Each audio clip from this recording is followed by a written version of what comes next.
Turkey Bowl by Phil Bildner, illustrated by C.F. Payne. The first Thanksgiving Ethan could remember when he was just a little boy and certainly not big enough and old enough to play in the annual family turkey bowl.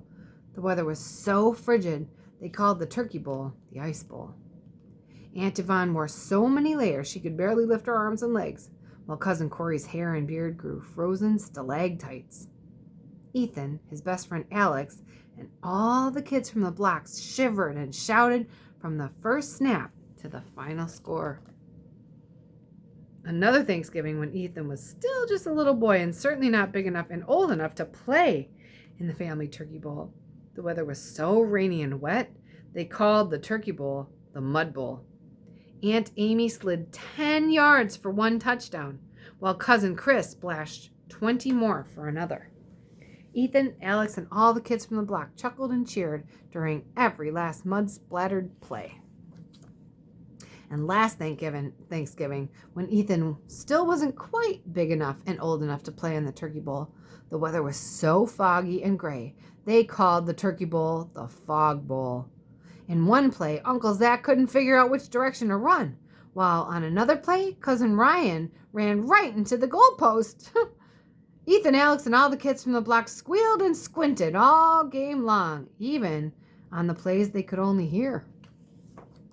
But this year, when those first familiar scents of mashed potatoes, candied yams, and macaroni and cheese wafted up the stairs and woke Ethan, he realized the turkey bowl was a whole new ball game. For the first time, Ethan, Alex, and all the kids from the block were finally big enough and old enough to play. It's here, he declared, slipping into his favorite football jersey and pants.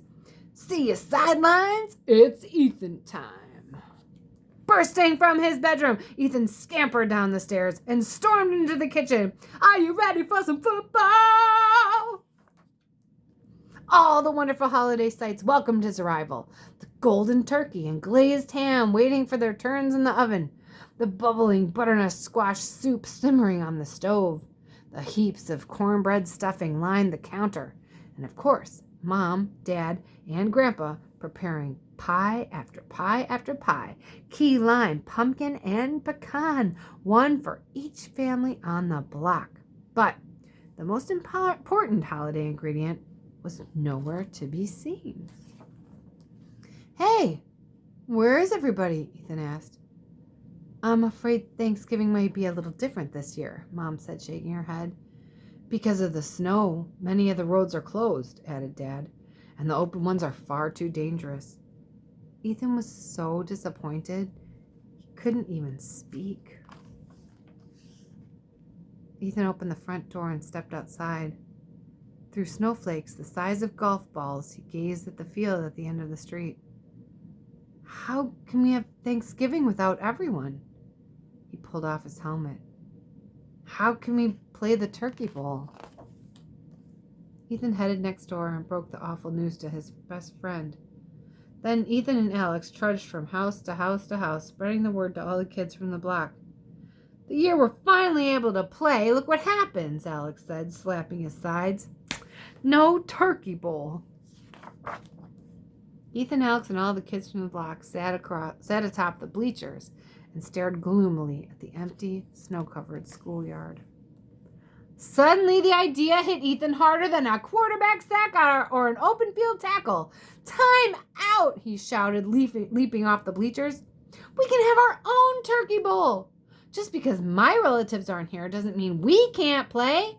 We can call it Turkey Bowl 2. Alex jumped down beside him. Ethan, Alex, and all the kids from the block charged from those sidelines onto the frozen tundra, and seconds later, Ethan plowed through a pile for the game's first touchdown. Alex darted through a drift for the game's first interception. And on one white wacky play, the fumbled football disappeared beneath a mountain of bodies and snow. All afternoon, Ethan, Alex, and all the kids from the block dove for passes and lunged for tackles. Finally, on the last play of the Turkey Bowl, Alex dropped back for a pass and threw a bomb. Ethan raced down the sidelines, deep in the end zone. He soared high above a defender. Touchdown! Touchdown! Ethan could hardly believe his ears and eyes. Not only had the ball landed in his hands, but Aunt Amy, Cousin Chris, and everyone else was there to see it too. Woo-hoo! Everyone made it! Ethan exclaimed at the family feast. Of course we made it, his relatives replied. How could we ever miss Thanksgiving and Turkey Bowl too? The end.